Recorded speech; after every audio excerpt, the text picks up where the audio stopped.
This is my true story. 10 years ago, my own son left me at a shelter like I was nothing. He said he'd come back in a week, but he never did. I waited on a cold bed with my small bag and a heart that felt even smaller. I thought the pain would kill me. But yesterday, something happened that shook me more than the day he abandoned me. I saw him outside my restaurant, begging, dirty, trembling, broken. And what I did next surprised even me. Before I tell you, tell me where you're watching from, and please subscribe so my stories can reach more people. 10 years ago, I sat in my son's car thinking he was taking me to his home.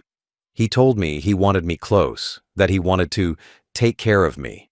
I believed him because he was my son, my blood, the child I raised with tired hands and empty pockets. But the moment we turned onto that long road toward the shelter, something inside me felt wrong. He wouldn't look at me. He kept his eyes on the road, tight and cold, like a man forcing himself through an ugly job. When we pulled up to the building, my stomach dropped. I asked him why we were there, but he didn't answer. He just grabbed my bag, placed it on the sidewalk, and told me to stay here for a week. A week that never came. A week that turned into months. A week that turned into years. I watched his car drive away, slow at first, then faster, then gone. I told myself he'd return after work. Then I told myself he'd return after the weekend. Then I told myself he'd return after the holidays. But he didn't return at all. I sat on that shelter bed feeling emptier than I ever had in my life. I remembered the nights I worked double shifts just so he could eat. The mornings I walked miles to get him to school. The times I went hungry so he wouldn't feel shame. And now here I was, left like forgotten luggage, dropped off by the only person I had in this world. I kept replaying the moment he drove away, wondering what I did wrong. I wondered if I had been too strict, too soft, too poor, too tired. I blamed myself for his cold heart. The shelter staff told me it wasn't my fault, but they didn't know him the way I did. They didn't know the boy who used to run to me when he was scared, who hugged my leg and said he loved me. That boy was long gone, replaced by a man who looked at me like I was in his way. Days passed, then weeks, then months. No calls, no letters, no footsteps outside my door. I waited anyway, every day sitting near the entrance, thinking maybe he'd realize what he had done. But he never did. One afternoon I heard someone say, he took his father's savings, bought a new apartment, and something in me cracked. He hadn't left me because he was overwhelmed. He left me because life was easier without me. He left me because money meant more to him than blood. He left me because I was no longer useful. I felt the kind of pain you don't scream about, the kind that sinks into your bones and stays there. The nights were the worst. I lay on the shelter bed listening to other men crying quietly in the dark, each carrying their own story of being thrown away by family. I became one of them. I became a man with no home, no love, no son waiting for him. I was just another old man in a room full of broken fathers, but I refused to die there. I refused to let the betrayal swallow me whole. I told myself if my own son could throw me away, then I had to learn how to hold myself up. So I got up. I swept floors. I washed dishes. I carried boxes. I worked small jobs the world ignored. Every day I built myself up again piece by piece because no one else would. And as I worked, I learned something important. Sometimes it's not the world that breaks you. Sometimes it's the people you love most. The abandonment wasn't just a moment. It was a wound that stayed open for years. It was a memory that lived in every breath. It was the first chapter of a story I would carry forever, but it wasn't the last. Because even though my son drove me to that shelter and left me behind like trash, he didn't bury me. I found a way to stand again, and the world would soon see the man he tried to throw away. The years that followed felt like slow punishment. The kind that doesn't hit all at once, but sinks into you day after day. Life in the shelter was cold, but it was never as cold as the silence from my son. Every morning I woke up to the sound of shuffling feet, coughing men, and the heavy air of people who had nowhere else to go. I stared at the ceiling and waited for a call that never came. I kept my phone close, even when the battery barely lasted an hour. I checked it over and over, like a habit I couldn't kill. Nothing. Not a single message. Not a single, "Are you okay?" Not even a mistake call. It was like I had been erased from his world. I watched men around me talk about their families. Some were bitter, some were angry, some still hoped their children would visit. I never told them my story because the truth embarrassed me. I felt ashamed that the son I raised chose to remove me from his life so easily. I felt weak, like I had failed not just as a father, but as a man. I told myself he would come one day. Maybe he'd feel guilt. Maybe he'd remember the things I did for him. But as the months turned into years, hope became something painful to hold. It hurt more to hope than to accept the truth. He wasn't coming back. He took my savings before dropping me off. All the money I kept for my old age, gone. My house too, sold under my name. I didn't even fight it because I didn't have the strength. Then I was tired. My heart felt bruised. My bones ached from years of work. I walked into that shelter as a father, but I became a man starting from zero. I washed dishes in the communal kitchen.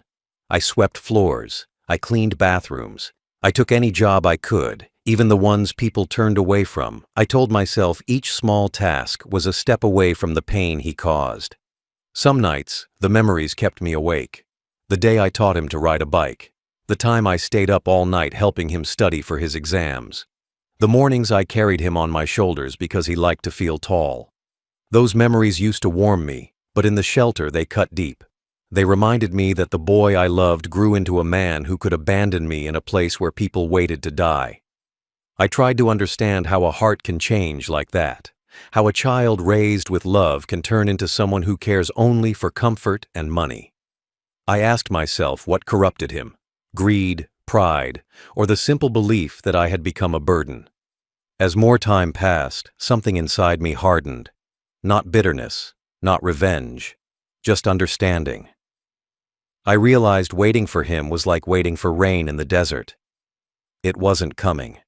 And even if it did, it wouldn't be enough to grow anything.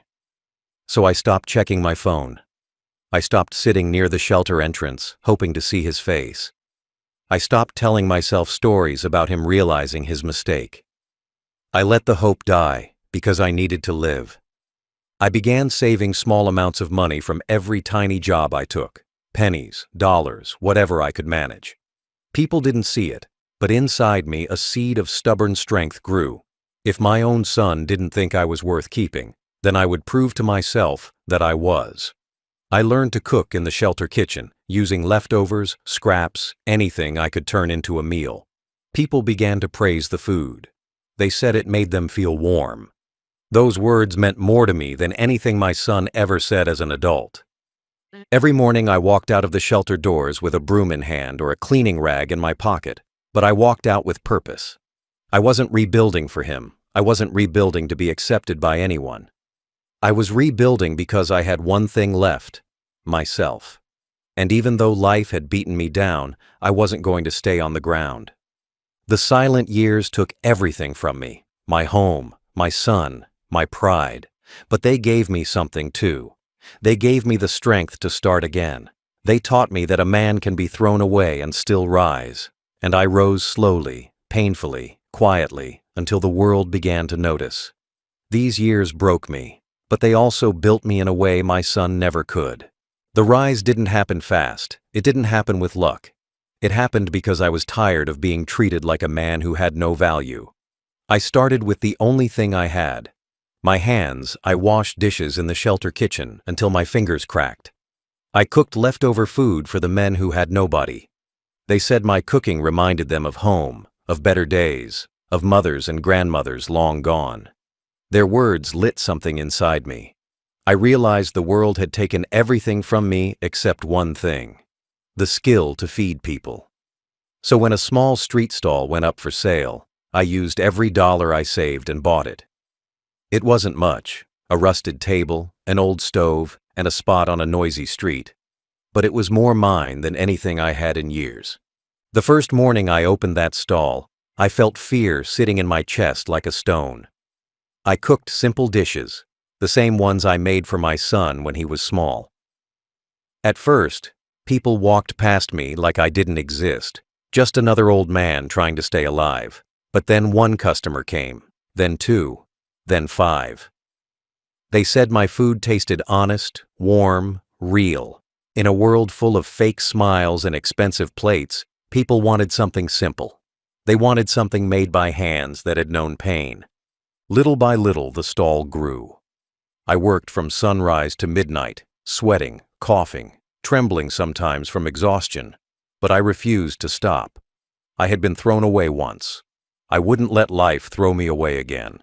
People began lining up, asking for the old man's stew, the old man's fried rice, the old man's bread. Word spread faster than I expected. Taxi drivers, students, workers, all kinds of people came to eat. They didn't know my story. They didn't know I slept in a shelter for years. They just knew the food fed their stomachs and their hearts. One day, a businessman approached me. He said he wanted to help me expand. I didn't trust him at first.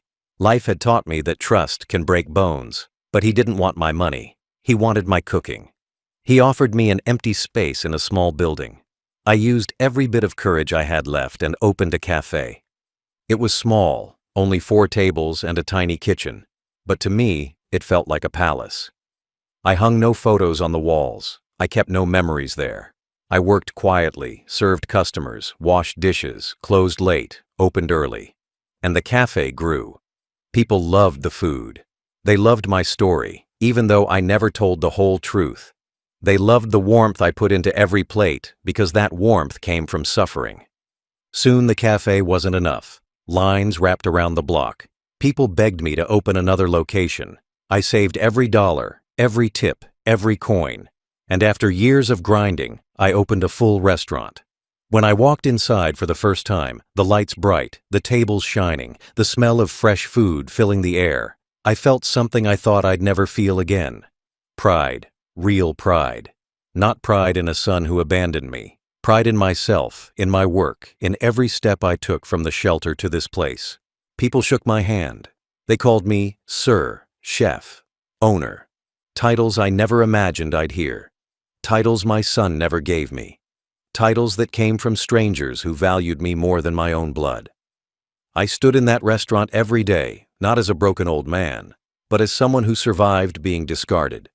Every plate that left my kitchen carried pieces of my past, pain, endurance, hunger, and the strength to rise again. I built something with the same hands my son rejected. I created a life he didn't think I deserved. And every time I locked the restaurant doors at night, I looked at the keys in my hand and remembered the moment he left me on that curb. He thought he ended my story. But all he did was push me into the chapter where I learned I didn't need him. My rise wasn't revenge. My rise was proof. A man can be abandoned, forgotten, betrayed, and still find a way to stand taller than before. Yesterday morning, I stepped outside my restaurant to check the deliveries like I always do. The air was cold, and the city was just waking up. I was thinking about the menu, the staff schedule, the new customers we expected. My mind was on business, not on the past. I had no idea that the past was sitting only a few feet away from me. As I walked toward the supply truck, I noticed a shape on the ground near the doorway, curled up, shivering, wrapped in dirty clothes that looked more like rags than anything made for a human being. At first, I thought it was just another homeless man trying to stay warm. I've seen many over the years, and my heart always softened for them because I used to be one. But something about this man felt different. His hands were trembling violently, his hair was matted and greasy, his shoes had holes, his face was buried in his arms like he wanted to hide from the world. I stepped closer, and his shoulders jerked like he was scared someone might kick him. I saw how thin he was, bones pressing through the fabric, skin pale from hunger, breath weak from cold. My chest tightened without knowing why. I reached out, not touching him, just wanting to see if he was conscious. And then he lifted his head. For a moment, my whole world stopped moving. His eyes were empty, dark circles under them, the spark long gone. His cheeks were sunken, his lips cracked, his face dirty and tired. But even through all that ruin, I recognized him instantly. My son. The same son who drove me to a shelter and left me there like I was nothing. The same son who sold my house and took my savings. The same son who never called, never looked for me, never checked if I was alive. I felt the ground tilt under my feet. I gripped the wall because my legs wanted to give out. He looked at me with shock, as if he couldn't believe I was standing there, dressed well, healthy, strong, owning the restaurant he sat beside like a starving dog. For a second, he didn't say anything. He just stared, and I saw something inside his eyes break. Not pride, not anger, fear, real fear. The kind of fear a man feels when the truth finally catches up to him. His hands shook harder. His mouth opened like he wanted to apologize or explain or beg, but no words came out. He looked smaller than I ever remembered, smaller than when he was a child. Life had crushed him, the same life he thought he controlled when he left me behind. If someone had told me years ago that I would see my son in this condition, dirty, hungry, homeless, I would have said it was impossible. He loved comfort too much. He loved money too much. He loved power too much. But here he was, sitting in the shadows outside my door, not because he wanted to see me, but because the world had finally taken everything he tried to take from others. I felt anger rise in me for a moment, sharp and hot. Anger for the years he stole from me. Anger for the nights I cried alone. Anger for the father he threw away. But the anger faded as fast as it came. Because standing there, looking at him curled on my doorstep like a broken man, I realized something painful. He wasn't my enemy. He was a man destroyed by his own choices. A man who thought he could outrun the consequences of his greed. A man who threw away his father and ended up losing himself. I didn't move toward him. I didn't speak. I just watched him, my heart heavy, my mind full. My employees stood behind me, whispering, wondering who he was. They didn't know the story. They didn't know this was the same son who once told me I was a burden. They didn't know the man on the ground used to sleep in a warm bed while I slept on a shelter mattress. They didn't know the truth. But I did. And for the first time in 10 years, I looked at my son not as the boy I raised, but as the man he became. A man life had finally humbled. A man who now needed something he never gave. Mercy. He looked up at me with eyes that no longer carried pride, no longer carried the sharp, selfish glare he used to have. Instead, they were filled with something I had never seen from him before. Pure fear. Fear of me. Fear of himself. Fear of the life he had fallen into. When he realized I recognized him, his whole body shook. His lips moved like he wanted to say my name, but the sound wouldn't come out. His hands pressed against the ground as if he needed it to stop the world from spinning. For a moment, I saw my son as a child again, trembling after a nightmare, reaching for me, but this time, the nightmare was his own doing. He tried to stand, but his legs buckled. He grabbed the wall and pulled himself up, swaying, weak, starving. His clothes hung off him like they belonged to someone bigger. His hair was a mess of dirt and knots. He looked 20 years older than his age. When he finally managed to speak, his voice cracked in the middle, thin and broken. He whispered one word. Dad. And hearing that word after 10 years almost broke me in half. He used to say it with confidence, with entitlement, with the belief that I would always be there for him. But now he said it like a man drowning, reaching for anything that might keep him afloat. He told me he had nowhere to go, no one to help him. He said people crossed the street to avoid him. He said he hadn't eaten a real meal in 3 days. His hands trembled so hard he had to hold them against his stomach. His eyes kept filling with tears. He tried to blink away, but they fell anyway, sliding through the dirt on his cheeks. I stood there staring at him, remembering the day he drove away from the shelter without looking back, remembering how he took my savings and used them to decorate his apartment, remembering how he told people I was old, slow, useless. The same word, useless, that kept ringing in my ears for years. And now here he was, begging for mercy from the same man he abandoned. Life had taken everything from him. He said he lost his job first. Then his girlfriend left. Then he lost his apartment. Then his friends stopped answering his calls. He tried to borrow money from people, but no one trusted him anymore. He said he slept in alleyways, under bridges, on benches, anywhere he could collapse without being kicked awake. He said he hadn't seen his reflection in weeks because he was scared of what he might see. He kept wiping his face with shaking hands as if he could erase the years of mistakes he made. He looked at me with the kind of desperation that comes when a man has nothing left inside him. He said he didn't want revenge for anything. He said he didn't want money. He said he didn't want comfort.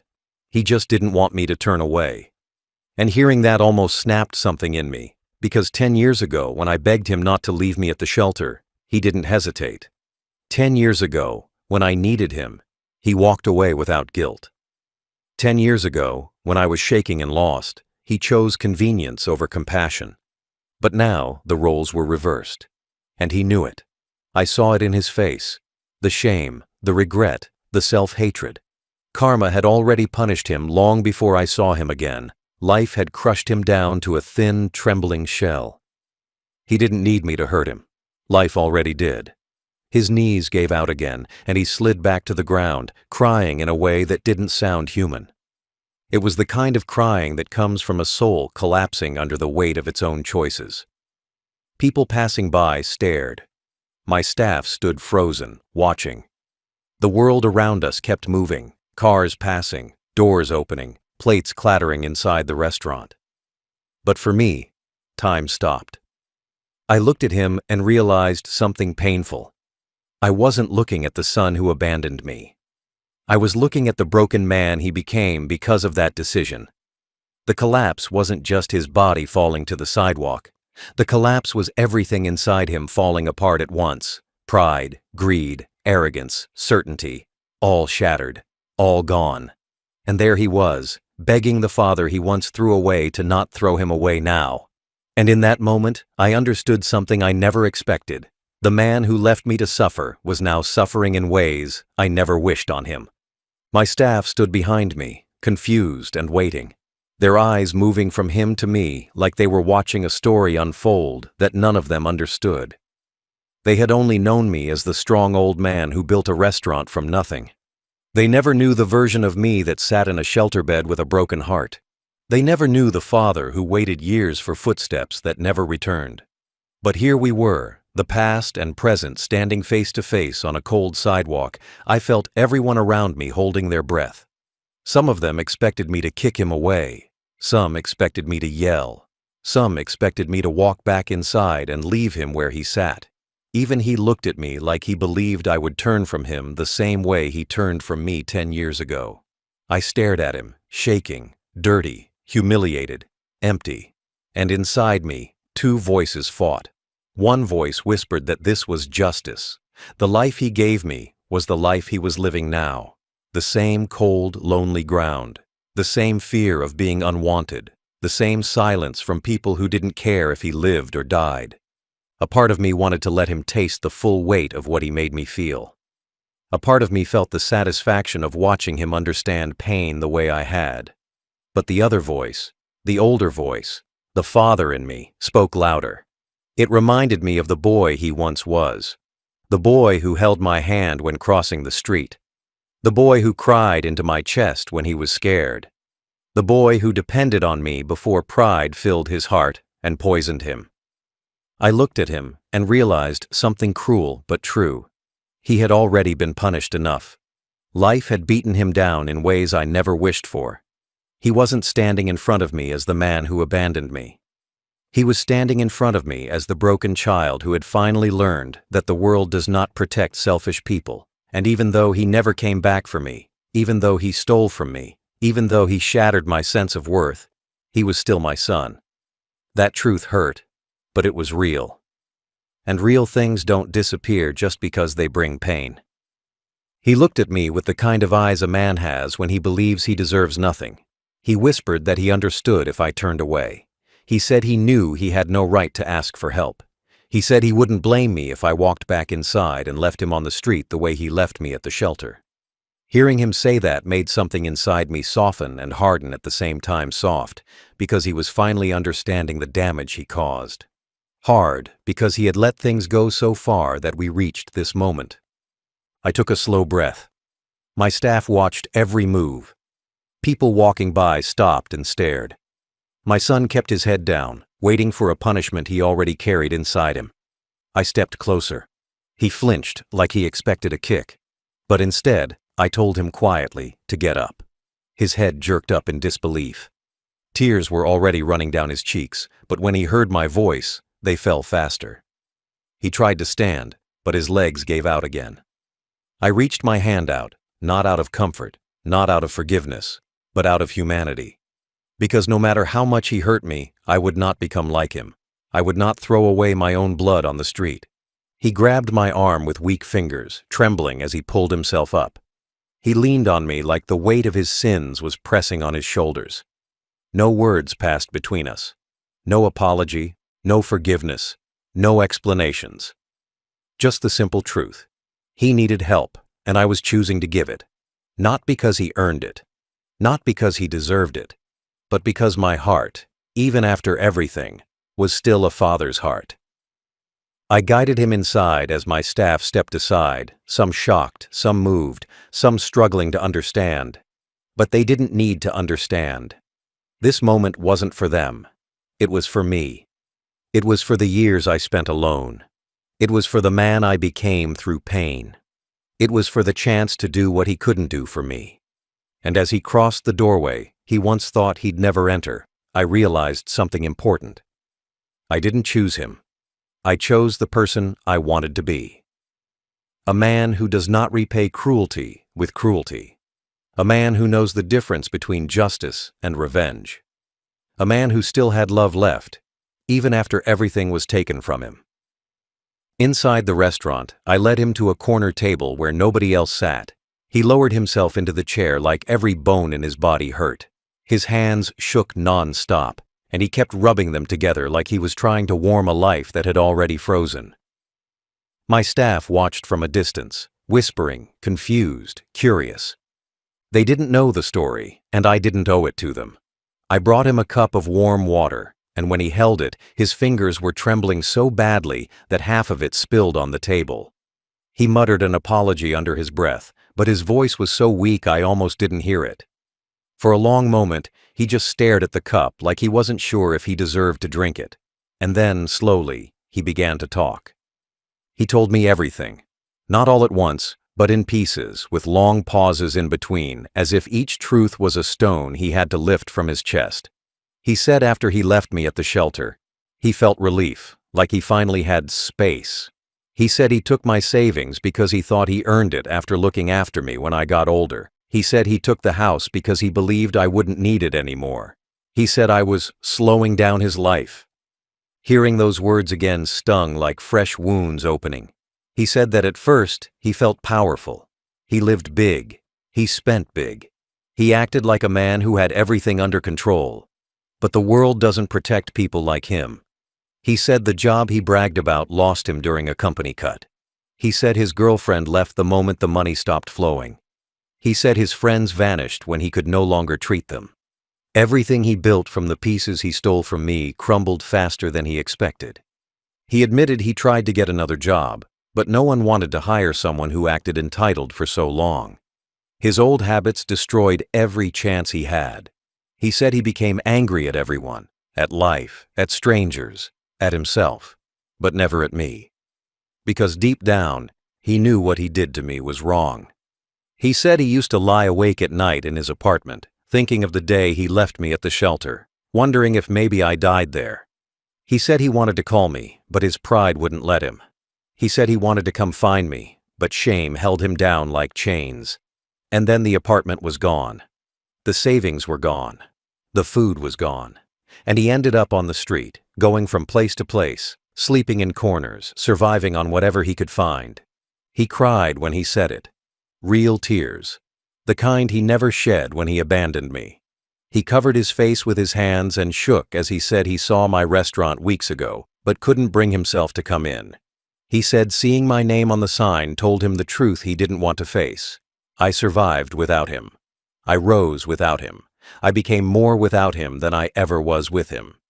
He said that broke him more than losing his home.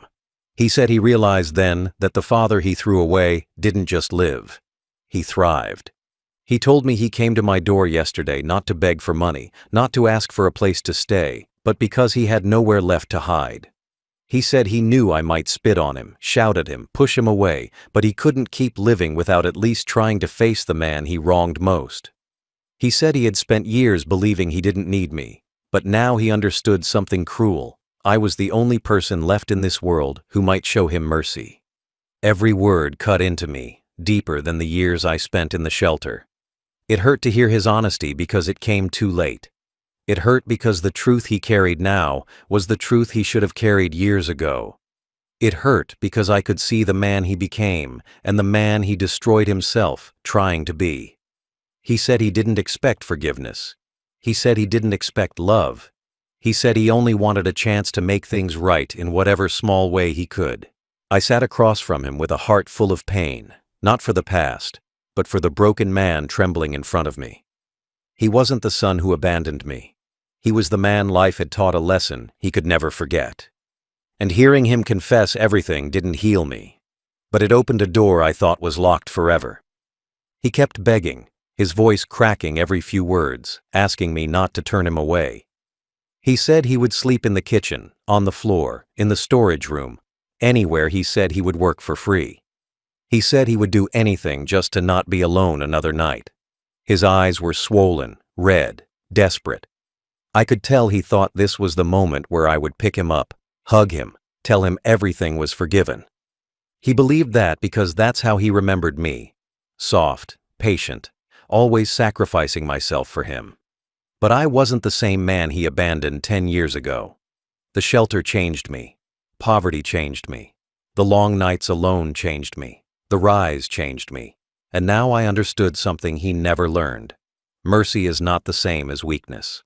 I looked at him and saw a man drowning, but I also saw the same man who once watched me beg him not to leave me behind. The same man who took everything I had. The same man who lived in comfort while I slept in a bed that smelled like despair. If I opened my arms now and gave him everything he asked for, he would learn nothing. He would fall into comfort again, slip back into his old habits, and forget the lesson life had carved into him. Helping him too quickly would not lift him.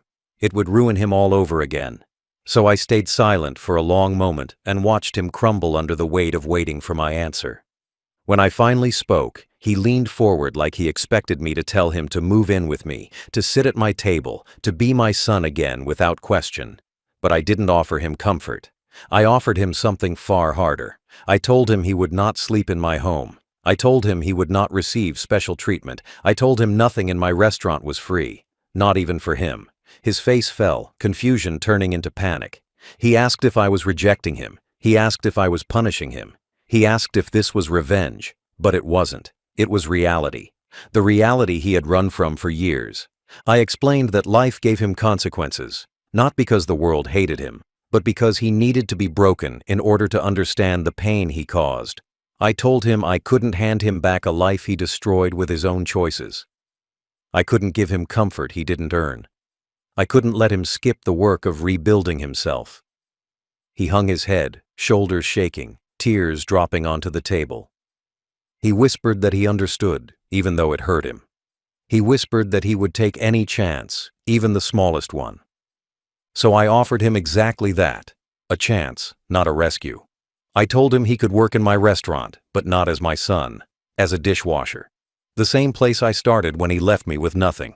No privileges, no quick forgiveness, no easy path. Just work, hard work, real work, the kind that humbles a man and rebuilds him 1 hour at a time. For a moment, he didn't respond. Then slowly, he nodded. Not with excitement, not with relief, but with acceptance. Acceptance that this was the only road left for him. Acceptance that he had to earn his way back, step by painful step. I told him he would be paid like everyone else. He would eat like everyone else. He would follow rules like everyone else. If he was late, he would be sent home. If he disrespected anyone, he would be fired. If he expected special treatment, he would lose the chance. He nodded again, more tears falling, but this time they weren't from fear. They were from understanding.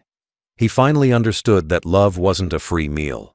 Respect wasn't automatic. Family wasn't a shield against consequences. He had to work for everything now. Then I said one more thing, something he didn't expect. I told him this was not punishment. This was mercy. The kind of mercy that forces a man to grow. The kind that lifts him, not by giving him comfort, but by giving him responsibility. He stared at me like he didn't know whether to cry harder or thank me.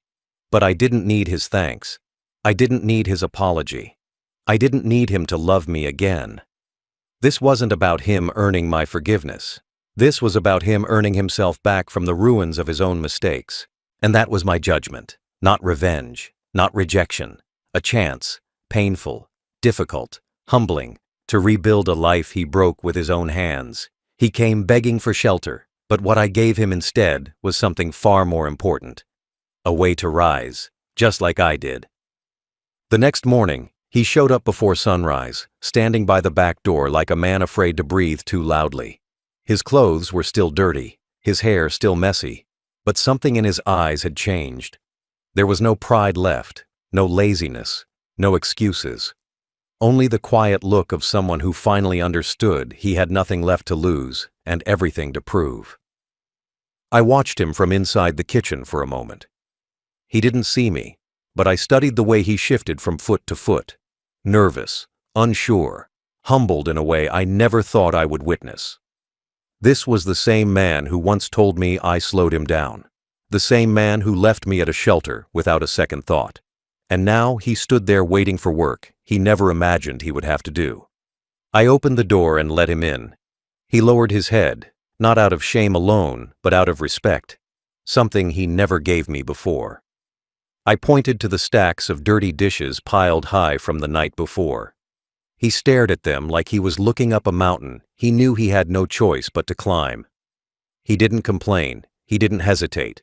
He walked to the sink, rolled up his sleeves, and began to scrub. The first few minutes were clumsy. His hands shook from hunger and exhaustion. He dropped a plate, and it cracked. He froze, expecting me to yell or punish him. I didn't. I just told him to keep going.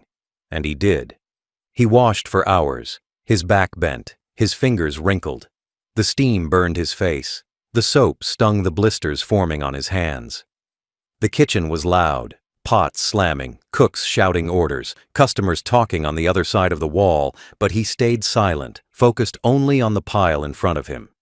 Every time I walked past, he straightened up as if waiting for judgment. Every time I said nothing, he went back to work with even more determination. It was strange, watching him like that. This was not the same son who once laughed at me for being slow. This was not the same son who called me a burden. This was not the same son who left me to struggle alone. This was a man learning humility the hard way. The only way he was willing to learn. At lunchtime, I noticed he kept glancing at the plates of food my cooks carried out. He didn't ask to eat. He didn't expect a meal. He didn't assume he had earned one. When the rush slowed down, I handed him a simple bowl. Rice, soup, nothing special. He held it with both hands like it was gold. He ate slowly, quietly, savoring each bite in a way only a hungry man can. Watching him eat made my chest tight, not out of pity, but out of the memory of all the meals he enjoyed while I sat alone in the shelter eating whatever scraps were available. Life had reversed our roles in the harshest way. By evening, he could barely stand. His arms shook when he lifted another pot. His back hurt so much he had to lean on the counter between tasks. Yet, he never complained. Not once. When closing time came, he stayed behind to mop the floor, even though no one asked him. When he finished, he looked at me with tired eyes waiting for my reaction. I simply nodded. A small nod. But to him, it felt like a blessing. He whispered a soft, "Thank you," not loud, not emotional, just honest. The kind of thank you that comes from a place of deep understanding. He walked out into the night with slow steps, not sure what tomorrow would bring. He had no home, no bed, no comfort waiting for him. But he had something he hadn't had in years. A beginning. Not a happy beginning. Not an easy beginning. But a real beginning. A beginning built on humility, work, effort, and reality. A beginning he had to face alone, just like I once did. I watched him disappear down the sidewalk, carrying nothing but the weight of his past and the small hope that tomorrow he could come back and try again, and for the first time in 10 years, I felt something new inside me. Not forgiveness, not relief, but the quiet feeling that maybe, just maybe, he was finally learning what it means to be a man. Now he comes to the restaurant every morning before the sun rises, standing by the back door with tired eyes and rough hands. He does not ask for comfort. He does not ask for a place to stay. He only waits for work, because work is the only stable thing he has left. And I watch him from the kitchen window before I let him in. I study the way he shifts from one foot to the other, how he pulls his thin jacket closer when the wind is cold, how he keeps his head down like a man who lost not only his life, but the version of himself he used to pretend to be. It is strange, the way time deals justice. Loud punishments break fast, but quiet punishments last forever. He washes dishes with hands that no longer look young. His shoulders slump more every day. He tries to stand straight when I walk by, but the years of mistakes weigh him down. I do not comfort him. I do not lift that weight. It is his to carry. My staff treats him like any other worker, maybe even with less patience because they do not know he is my son. They think he is just another man trying to earn a living after life crushed him. And maybe that is what he truly is now. A man trying to rebuild from the ground he once forced me to live on. Sometimes when he thinks no one is looking, he stares at me with a mixture of shame and longing. He wants forgiveness, but he is smart enough to know forgiveness is not a gift you ask for. It is a gift you earn through time. And time is slow. Time is sharp. Time is honest. He is learning that every single day. He never uses my name at work. He never calls me dad. He speaks to me like I am his boss, not his father. And maybe, for now, that is the role he needs me to be. A man who teaches through actions, not softness. A man who sets the path, not the reward. When he finishes his shift, he leaves quietly. Sometimes he sits on the curb outside the restaurant, rubbing his hands together, staring at the ground. He is not waiting for me. He is waiting for the pieces of his life to come back, but pieces do not return quickly. And the pieces he broke may never come back at all. That is the price he pays now. Not hunger, not cold, not loneliness, but the slow understanding of what he threw away. Life did not punish him with a single blow. Life punished him with the truth. And I watch him not with anger, but with a father's heavy heart. I remember the shelter nights when I believed the world had forgotten me. I remember the mornings when I swept floors and washed dishes just like he does now. I remember the sting of shame, the weight of survival, the slow rebuilding of a life that seemed too broken to repair. And maybe that is why I do not push him away. Not because he deserves grace, but because I know what it feels like to start again with nothing. I know what it feels like when the world gives you one more chance that you do not deserve. He has a long road ahead. A road without shortcuts, a road without comfort, a road where he must face the mirror he spent years avoiding. But the truth is simple. Justice did not come from me. Justice came from time. Time took everything he used to value. Time took his pride. Time took his comfort. Time took his excuses. Time left him with only one thing. The chance to become a man he should have been long ago. And as I close the restaurant each night, I look at the empty sink he scrubbed clean, the floor he mopped, the quiet space he worked in. And I think to myself, not with anger, not with joy, but with a tired kind of peace. He left me at a shelter, but life placed him at my door. I did not punish him. Time did.